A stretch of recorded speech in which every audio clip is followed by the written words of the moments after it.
Welcome back to Poker and Podcasts. I'm Paul Hoppy, aka Zen Madman. I'm going to be listening to Who is My Batman Part 2 while I play a couple tables of No Limit 100. That's 50 cent a dollar on WSOP.com. I will pause the podcast from time to time and interject with my current opinions on things that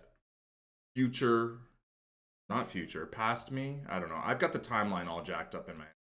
But that Matthew and I were saying back in the day. This is from like maybe 2016, I think. So we will be doing that. And give a like and subscribe if you want to hear more podcasting content. If you want to listen to the podcast without my occasional interjections, you can head over to, no, it's that way, TheEthicalPanda.com. And if you want more from me, you can check out ZenMadman.com. My poker thing is Zen Madman Poker on YouTube, and there's a bunch of links in the description. Enough of this. Let's get to the podcast. Welcome back to the Superhero Ethics Podcast. This is part 2 of our discussion with Paul Hoppy about all things Batman. Let's get into that last topic then, which is the Joker. He is, Batman's primary adversary, and he obviously plays a huge role in the movie we just saw. Or we separately, but both saw right. The Killing Joke, but obviously is a huge part of the Nolan trilogy and some of the other things. Why do you think the Joker is such an important part of the Batman story? I mean, I think because he's such an inverse and such sort of an unexpected villain. Yeah. I think for such a serious seeming hero. It's like when you have a hero that's so serious and so dark, and it's like when you have a villain who's making fun of that. Yeah, like the Heath Ledger line, "Why so serious?" Exactly. Exactly that. Spot on impersonation. Spot on.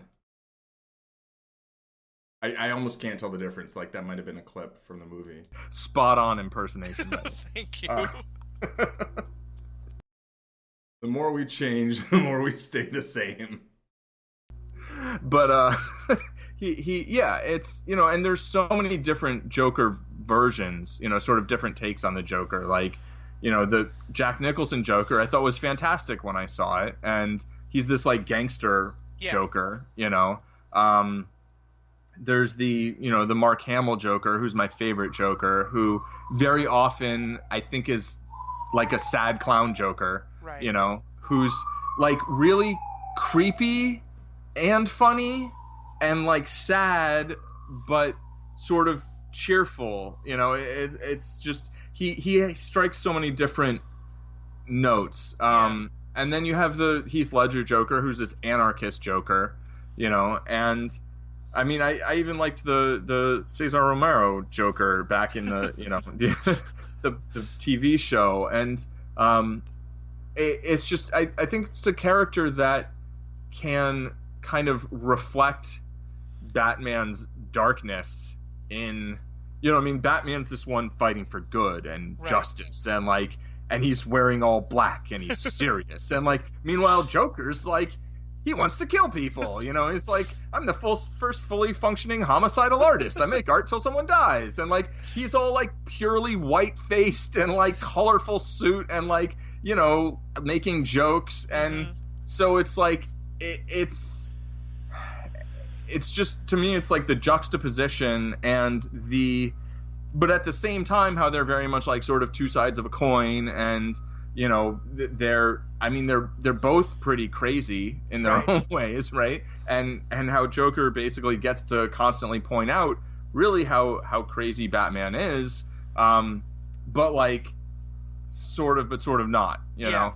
And I think that's the Killing Joke. I admit I had a lot of problems with, and I know you and I disagree with on some level. I hated the whole Barbara story and thought it was really kind of sexist, but that's a whole other topic that we can get into some other time. But to me, what I loved about that movie, especially after I thought about it more after talking with you about it, is that it really highlights the idea that on some level, Batman's kind of a dick to Batgirl and to the rest of his team. Joker's kind of the only one who's his equal at this point, or not even his equal, but like who he almost has more respect for Joker than he does for Barbara. Yeah, I mean, and part of it I think is because Joker is a little bit right about Joker gets him.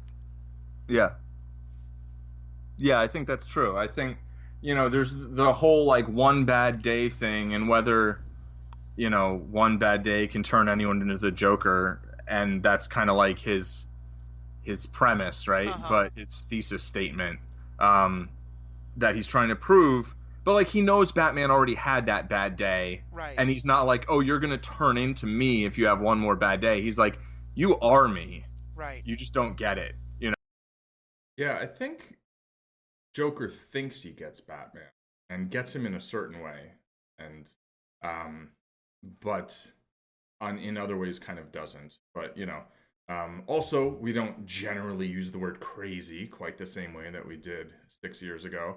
And if you want a more nuanced take on some mental health struggles of superheroes and or villains, you can listen to our more recent episode on Moon Knight and DID. It might not actually be out yet now. It's probably coming out Tuesday, May, whatever the Tuesday is, 17th. Yeah, anyway, back to our regular scheduled programming. Like the joke's on you. Like, that this like good and evil, law and order, law, chaos, like that's irrelevant. Like, look at us, we're bloody flipped. Yeah. Yeah, I mean, it's almost like going back before. I'm really glad that Schumacher never tried to put a Joker into his world. Oh. Because I kind of think like the whole point is that when Batman is this dark and serious, like the Joker is there to make fun of him in the world. And what Schumacher did is Schumacher just made it's basically here's a fun way to look at it. Batman was making fun of himself in the Schumacher. Well, no. What if you just assume the Schumacher movies are written and directed by Joker? Like, it's like, how would Joker tell the Batman story? He'd put nipples on the damn suit. Like, that's what Joker would do. This is actually an idea I really like. I'm going to try and run with this now. Yeah, no, that's good. That's good. That's like the the idea that the old that the 3 Star Wars prequels are like propaganda put out by the rebellion or something. Oh, I haven't heard that, but I kind of like I forget the exact claim, but it's good. And then that the newer trilogy is propaganda put out by someone else, and I don't know. I like it. It's good. It's good. But I think this in the Killing Joke, Batman's like totally a dick to someone who's like, I want to help you do the thing that's most important to you, right, in the world. And he's like super nice to the guy who's like, I want to kill all your friends and destroy the Earth. Yeah, like, I mean, that's not literally his plan, the destroy the Earth part, but like, he's like really nice to the Joker. Yeah, no, he clearly has more respect for the Joker than he does for Barbara. Well, I don't really. Okay. What I would say is that I think he thinks that Barbara is fine on her own. And he's like, you do you. And with the Joker, he's like, you need my help. Right. And that's the thing, is that people who are doing kind of okay, like Batman's just like, yeah, whatever. Go ahead, proceed. It's people who are really, really on the edge of despair and destruction, and whether they're the perpetrators of that or the victims of it, those are kind of like the only people he's interested in. Yeah, I mean, I don't see it quite the same way, because I do think like even before she is shot, like, to me, Barbara is not doing as well as that, and it's mostly Batman's fault. But that's, again, I know that's a whole other rabbit hole. I think I was talking about. Well,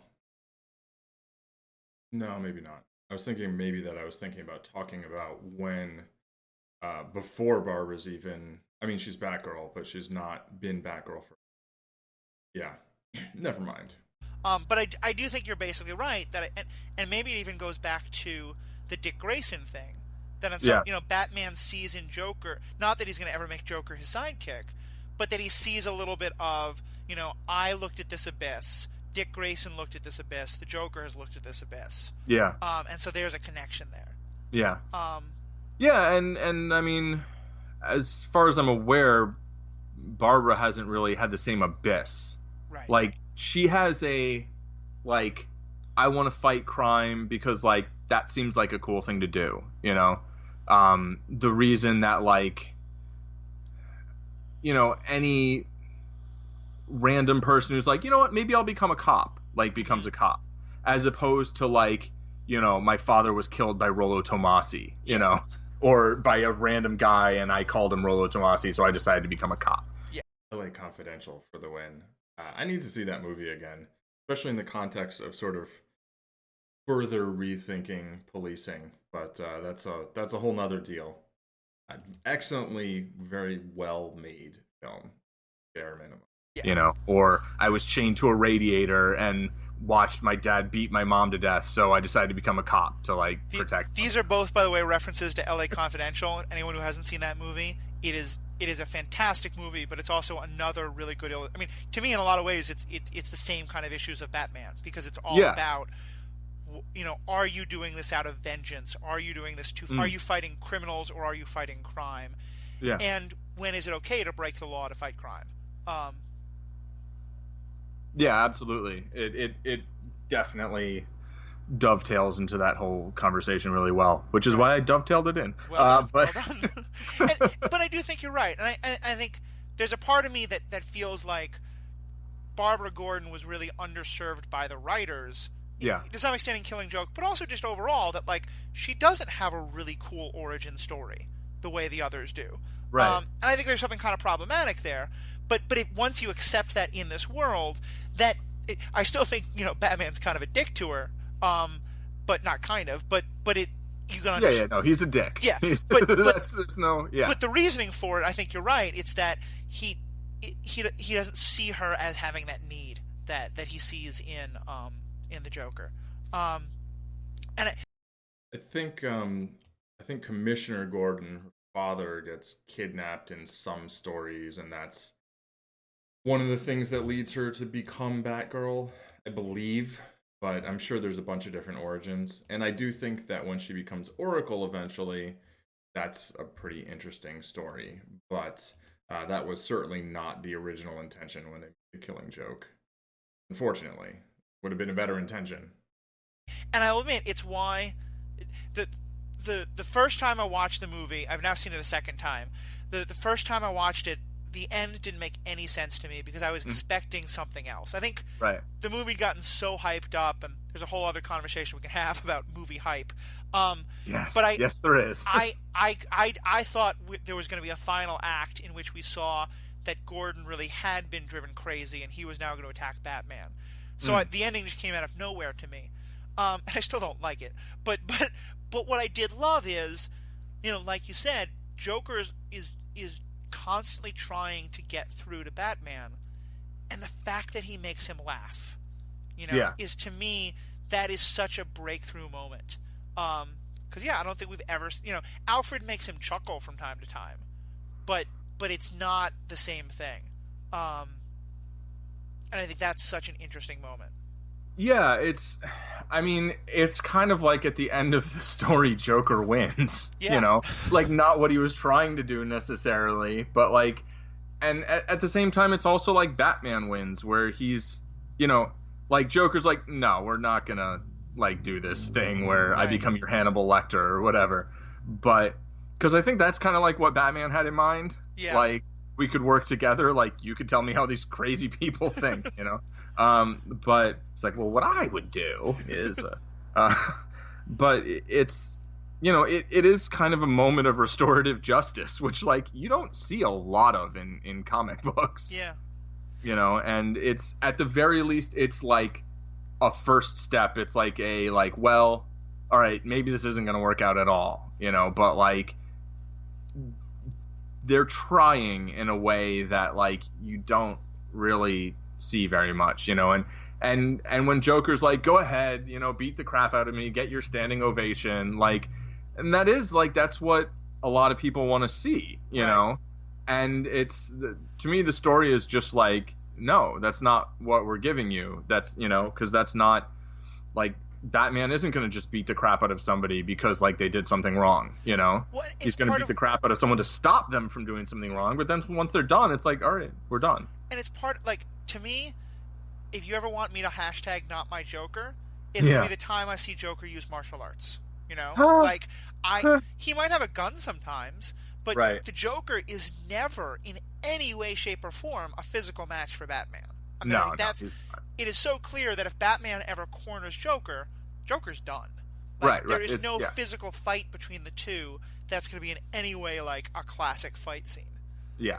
And I think that's important because I think it's another way that the Joker is the foil to Batman, because it's like, if we're going again with that idea that Batman has this ability to physically fight anybody, but really that's not his thing. His thing is he can outsmart people. Yeah.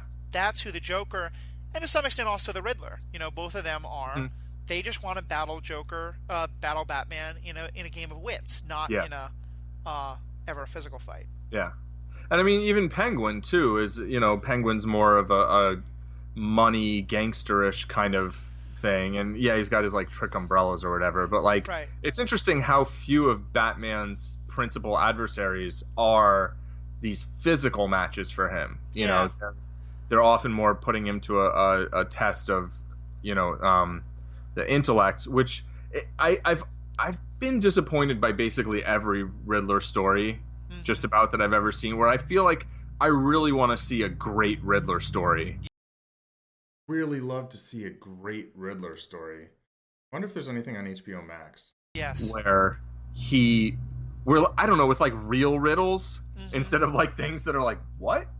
Like, I mean, I'd like to have an example off the top of my head, but it's like, well, 12 is the, they just have these crazy... I feel like Gotham's Riddler is the closest to that. I mean, certainly miles better than Jim Carrey. Oh, I think Jim Carrey's Riddler, with the exception of Schwarzenegger's Mr. Freeze, is the worst Batman villain portrayal I've ever seen.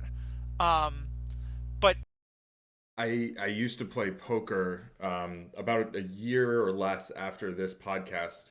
I started playing poker in California at Grayton Resort and Casino, and there was someone there who was a dead ringer for the actor of Riddler on on Gotham, and I looked up the IMDb page multiple times. I was like, "You're not this dude, are you?" Like, it wasn't, but it really could have been.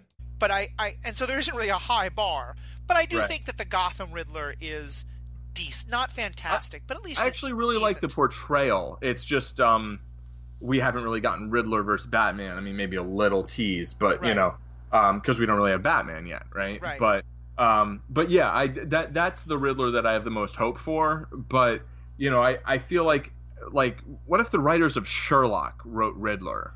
Right. Like, write him like Moriarty, basically, because he should be. I mean, we had a conversation a while ago about how the Moriarty in the Sherlock show is kind of like the Joker, right? Yeah. But like, he's also kind of like Riddler. Yeah. And like, there's an extent to which Riddler and Joker are kind of like a little bit the same character. Yeah, and especially I feel like where they could have been the same character, but they're not. When I watch the Batman the Animated Series, they feel very distinct. Right. Jim Carrey feels like he's trying to be, just the wild and crazy Joker, but playing some fun games, kind of Riddler. Yeah. Yeah, because they are very similar, and you have to work hard to make them distinct. I agree. And we just haven't seen that happen yet. I would like to see a Batman Beyond movie with Michael Keaton as Bruce Wayne and the Riddler as the main villain. I could see that. I would like to see that. Because, like, old Riddler could still be, a match. Because, like... It wouldn't even have to be actually the Riddler himself. He could have, like, programmed some riddles for decades later. I think would be pretty good flop on the right. Whatever, it's just his brain, right? Well, and I'm just thinking in terms of that the question of who are the people who are physical matches for Batman in his rogues gallery. Catwoman is the first that comes to mind. Ra's al Ghul, Yeah. And like all of the League of Assassins. Yeah, all the League of Assassins, Killer Croc. Yeah. And is Grundy a Batman villain, or is Grundy more a Superman villain? I'm not sure. He comes up from time to time. Yeah, he definitely is in both, but I'm not sure actually of his origin. But yeah, other than those, pretty much all the Batman rogues are much more like, if Batman has to beat up their henchmen, but Batman's probably not gonna have to beat them up. Right, exactly. It's like he needs to stop the bomb, then he beats up the henchman, stops the bomb, and he's like, all right, you're coming with me. They're like, oh, you got me, let's go back to Arkham. Yep, exactly. Bane is the one that obviously jumps to my mind, which I guess you could say member of the League of, I guess, what are they, the League of Shadows in that? But yeah, not usually part of that. But I think Bane is the most obvious physical match for Batman in, literally breaking the back of the bat, right? See you next time I break out, and I think that's... there's obviously a tension because fight scenes sell movies. I mean, that's what people want to see. Yeah, like, yeah. And yet, but obviously Sherlock is super. People love Sherlock on BBC. Yeah. But maybe that's why we don't have a Sherlock, big budget movie. Oh no, actually, well, I didn't see. So we did. But my understanding is that in both of those, Sherlock is more of an action hero.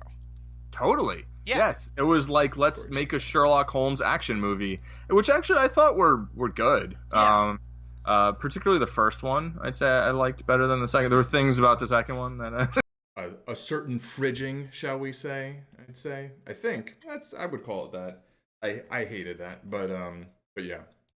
But my only point being that I think that's part of why, and this is unfortunate, but it's part of why when you make a big budget Batman movie, you don't expect that the audience wants to see Batman the detective. You're expecting they want to see Batman with the cool toys who's the action hero.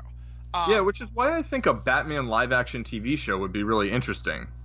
Huh. Like, where he could be mostly a detective. There'd be some action like there is on Arrow or The Flash or whatever, but it wouldn't have to center on it as much because you wouldn't have as much budget. People wouldn't expect it as much on TV. And, you have detective shows on television. Oh, yeah. I mean, and that's... that are just detective shows. Yeah, and Batman's basically the best CSI detective that the world's ever seen. So he'd be amazing at that kind of stuff. Exactly. I think that would be really interesting. And I looked it up. Grundy apparently was introduced as an enemy of Green Lantern. Oh, okay. But like one of the early Green Lanterns, Alan Scott. So. Right. But he's a prominent enemy for Superman and Batman. Yeah. So and he's not either, but both. And he's also, I think, a case where Batman will physically fight him when needed, but also spends a lot of time sympathizing with him. Yeah, he tries to talk to him. He's like, "Hey, Grundy." Yeah. So, okay, we should wrap up, but let me close by asking you, your top... the Justice League animated series Grundy is just so heartbreaking in season, I don't know, 3, 4, 5, something, a while down the line, but that's it's worth a watch. I mean, always the Justice League animated series is worth a watch, but the Grundy is, I think, exceptional. Top 3 Batman. Who are they and why? You mean portrayals, like actors? Yes. Actors / writers. Oh, well, so in terms of actors, I'd say number 1, Kevin Conroy, the voice of the animated series and the Justice League and through the Killing Joke movie. Number 2 is Michael Keaton. Well, so why each of them? Why the Kevin Conroy?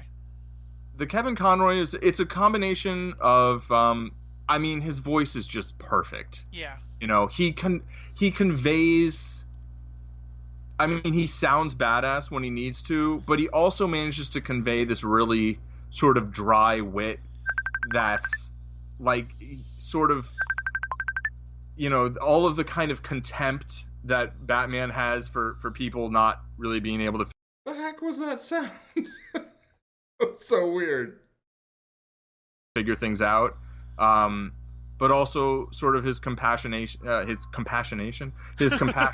determination. Like he just completely I think gets the character from the ground up. And I will say what I love about him as well is that he's able to have two very distinct voices between Bruce Wayne and Batman without all the growl nonsense of the Christian Bale movies. Yes. And I love Christian Bale as Batman, but I hate that growl. And I love... Especially in The Dark Knight. It was... even he said, in The Dark Knight I overdid it. Yeah. And what I love is that in the Kevin Conroy, it is two very... you could close your eyes and immediately know, is he Bruce or is he Batman right now? Totally. And he doesn't need that. So, I'm with... so who's number 2? You said Michael Keaton? Yeah. Well, but just to go with the Kevin Conroy Batman, just one more thing. That's the one Batman that I feel like really fully captures the intelligence and detective work of Batman. Yes, absolutely. And then number 2 is Michael Keaton. I just think his, I'm Batman that's like the best Batman line ever. Yes. Like, just the way he delivers it. It's because, he's just like, I'm Batman. And then in Batman Forever, it's like, I'm Batman. And it's like, okay, then that's, Val Kilmer. And then, George Clooney's all like, hey, I'm Batman. How are you doing?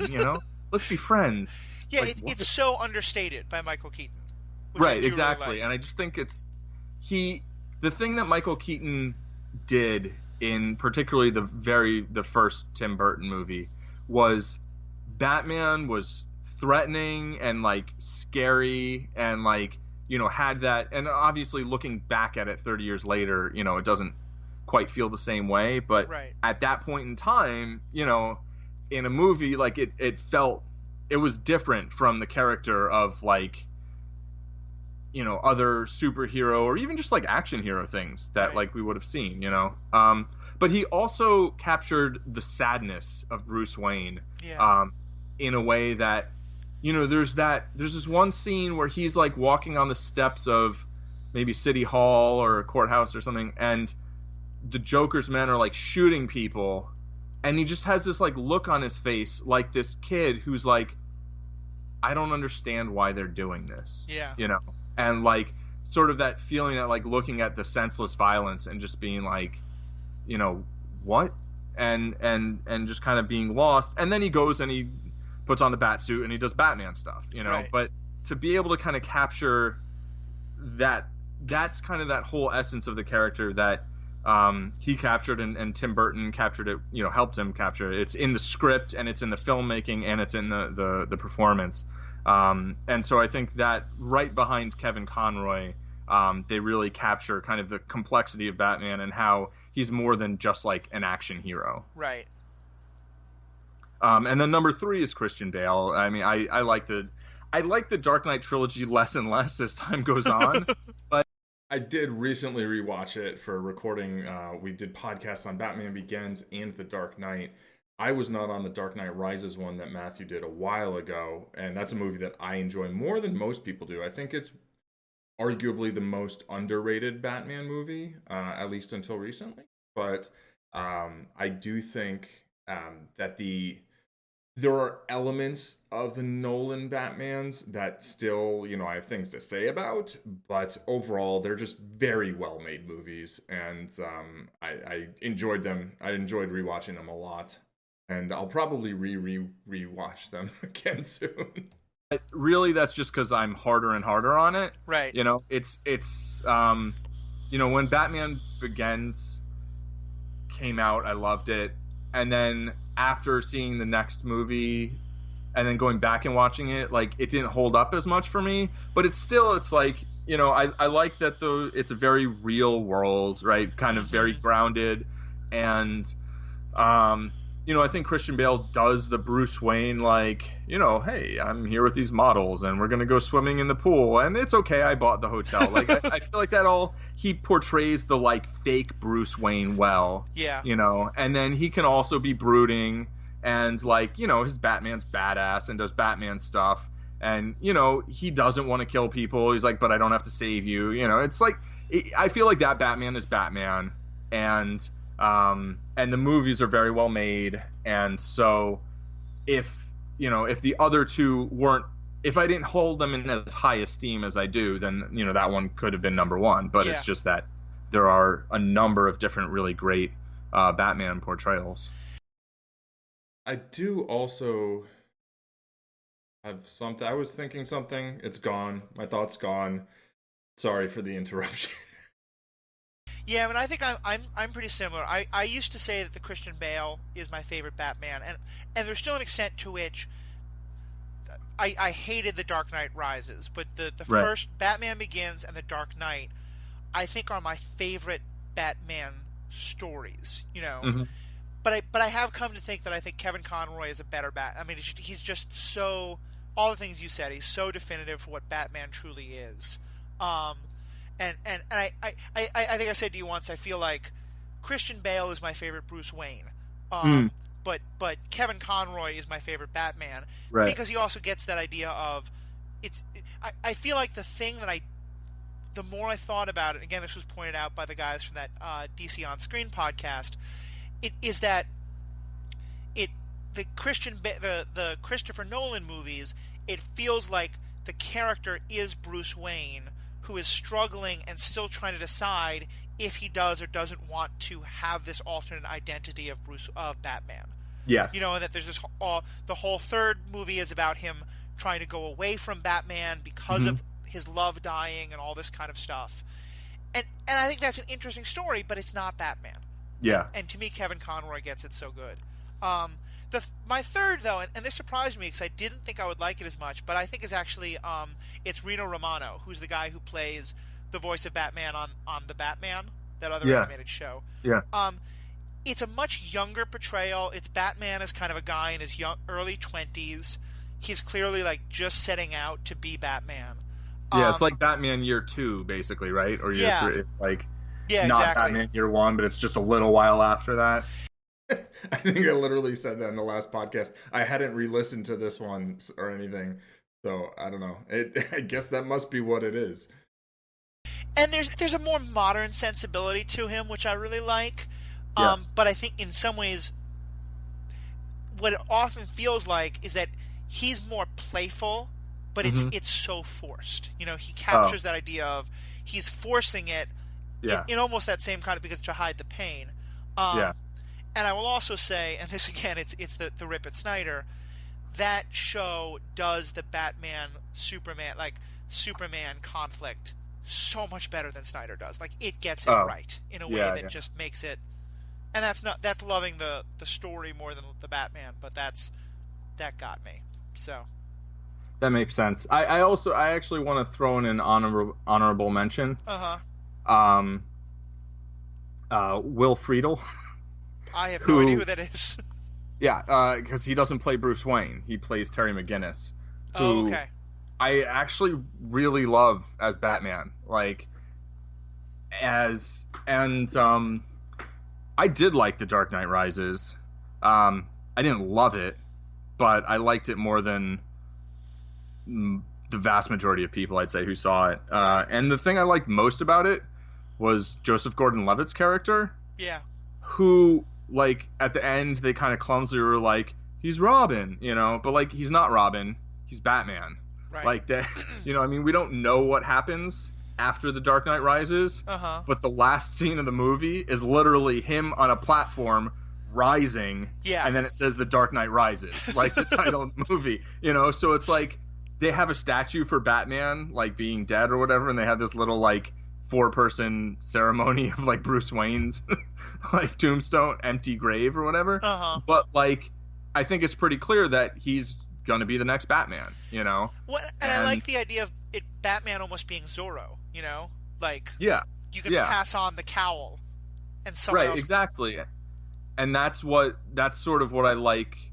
I liked that a lot in The Dark Knight Rises, partially because I'd seen Batman Beyond and really like it a lot. And, you know, particularly like Return of the Joker, like the things outside the series itself, Return of the Joker, and within the Justice League series, there's that one Batman Beyond episode, basically. It's kind of 3. There's one that's the epilogue that's just Batman Beyond, and then there's a crossover. I guess it's only one episode of that. Yeah, but there's maybe 2 or 3 episodes where Terry McGinnis shows up, and one of them is basically my favorite Batman thing ever. That they throw in as like an epilogue. Yep.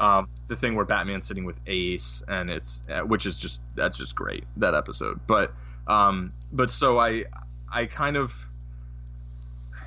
and that's kind of where I went from like really disliking the whole Robin Batgirl concept, which came from the Schumacher films, like Batman and Friends. It was like, it's like, really, we got Batman and Robin and Batgirl, and like they're just making terrible jokes, but to like actually see kind of this, Bruce Wayne as an old guy and kind of how he related to someone else who became the new Batman, and then that sort of shed light and a different kind of perspective for me on all the Robins and that's good. And Batgirl that came before. Have you read, I know neither of us have read many comics, but have you read the story All of the Family? I think I've read more comics than generally I think I have made known. I mean, I was never a huge comics reader, but there were times when I would just like go to the library and get every comic they had, and of like Batman or whatever, and just like read them all. So and I'm pretty sure Matthew's talking about Death in the Family here, and I will probably say that in a moment. All of the Family? Yeah. It's a Batman comic called Death of the Family? Or I haven't. Okay. It may be called, no, I think it's All of the Family. Because I remember thinking it was All in the Family, but it might be Death. I will look that up in a second. I mean, Death of the Family is definitely a... Thus begins a long tradition of struggling with names on our podcast. At this point, I think it was kind of like I think technically I was a co-host, except like whatever that means. That's a thing. Yeah. That's a Batman arc. Yes. No. Okay. Showing my high level of expertise. Yeah, it's the Death of the Family. Have you read that one? I haven't. I borrowed it from the library and then didn't read it. I guess I didn't read everything I borrowed. I think I ultimately read it. I'm not sure. I think so, but I definitely saw the animated movie, which I highly recommend. It's probably available on HBO Max or whatever. This whole podcast is just an ad for HBO Max. It's even in it's in the colors, right? Aren't these this is like the color scheme of HBO Max? Ridiculous. So transparent. I just finished. I actually read it after The Killing Joke because it's a very similar story arc to Killing Joke. Yeah, and it's around the same time that it was actually out, which is interesting. And I haven't read The Killing Joke, but I will say I much prefer this story to at least the movie of Killing Joke. Right. But part of what I love about it is what Joker attacks. And I'll try not to spoil it for you, but just kind of this idea that what Joker attacks isn't the one bad day thing. It's he attacks the connections between Batman and his family. Right, yeah. I'm aware of the basic story and the outcome, and within the movie of The Killing Joke, they clearly referenced Death of the Family. Right. There was an image on his screen or whatever where that had happened, which I also feel like that's happened before, the Bat Snyder movie, where. If they'd shown that, maybe...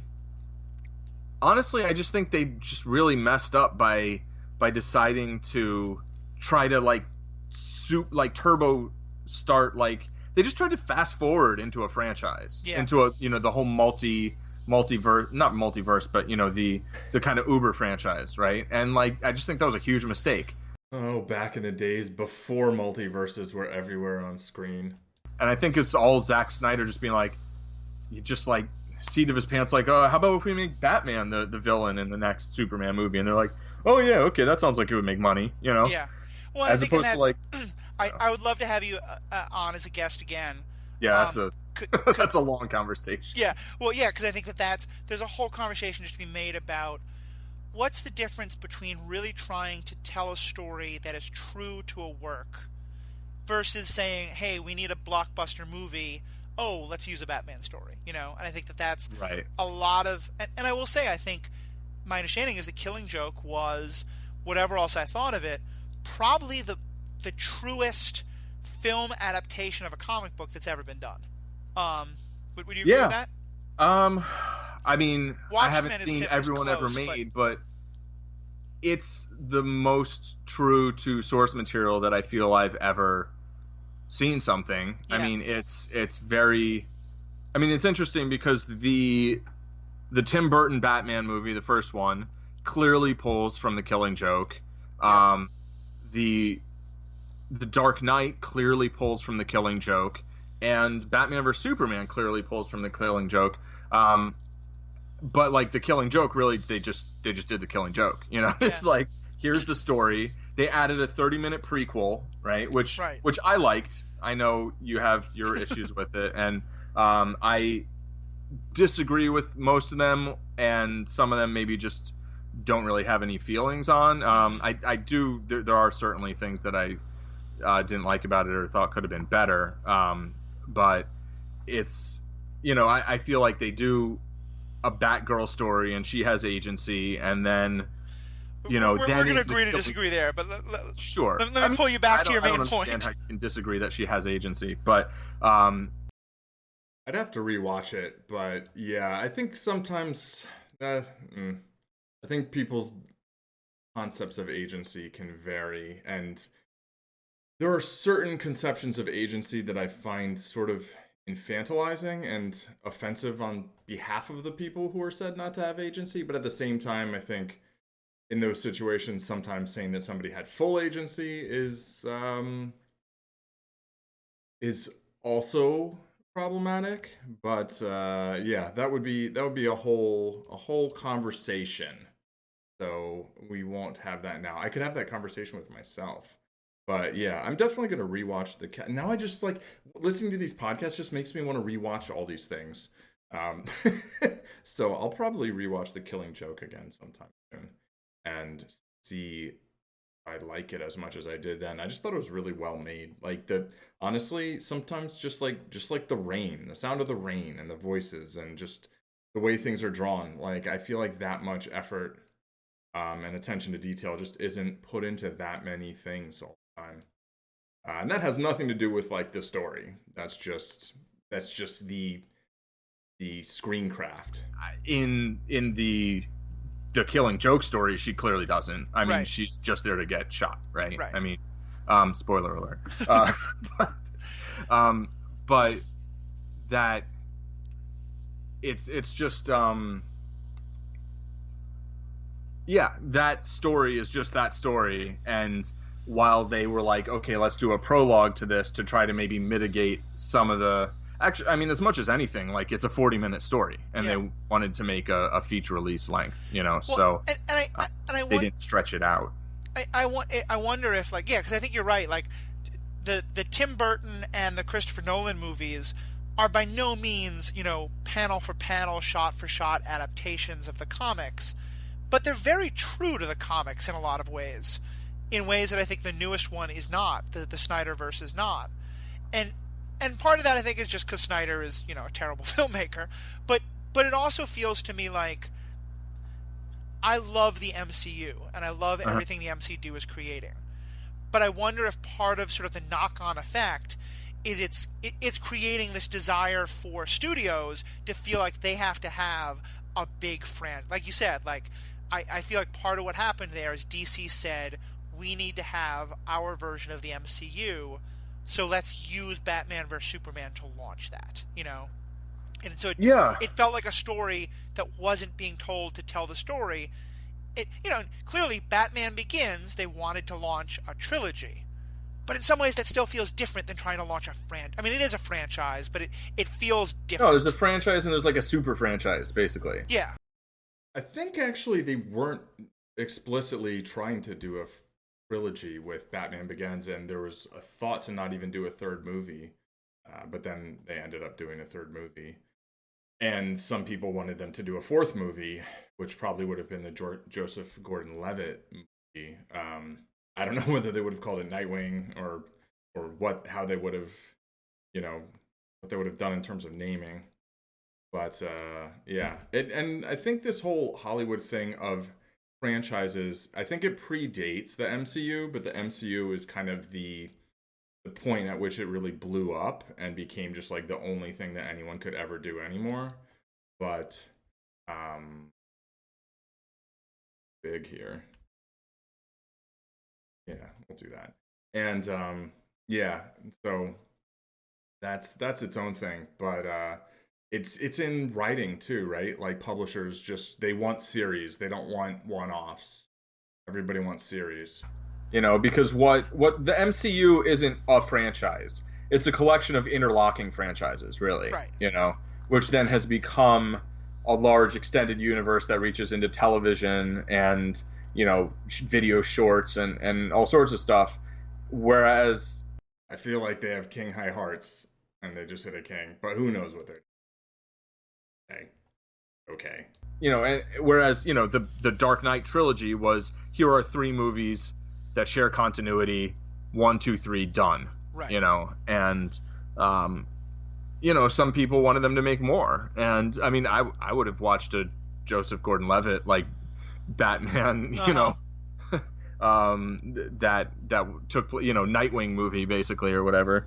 But I definitely think that they were just like, okay, let's try to catch up to Marvel. Right. I think in some regard, and I think that was just a huge mistake. And I think a lot of the problems with Batman vs Superman, like aside from like interpretations of the characters, were also weaknesses of Age of Ultron, the second Avengers movie, where the first Avengers movie was like a capstone on the first, what was it, 5 Marvel movies, MCU movies that came before it. Right. It was like, we're completing this, and then maybe they have little teasers at the end, but throughout the movie it was like the movie was there to tell the movie's story, period. Right. Whereas Age of Ultron was like, okay, we're going to try to bring all of these things before us together, but then we're also going to plant seeds for Thor Ragnarok and for Phase 3, and the problem is then you're like trying to interact with like 10 different movies, the 5 that came before, the 5 that are coming after, or 7 or whatever, 20 movies, and it's, you have to make a 4-hour movie at that point, and Joss Whedon's like, no, I want to make a 2.5-hour movie.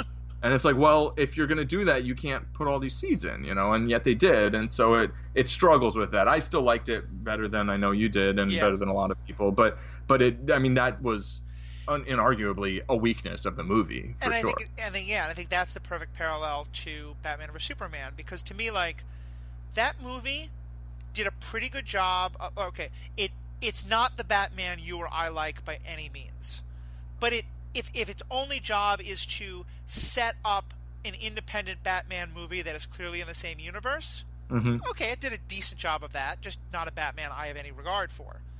I would just like to thank the universe for the fact that we never got the solo Batfleck film, and that instead we got The Batman, which I have thoughts on that you can listen to on episode number 170, 80, something like that. I don't know. Look it up. It's on the thing.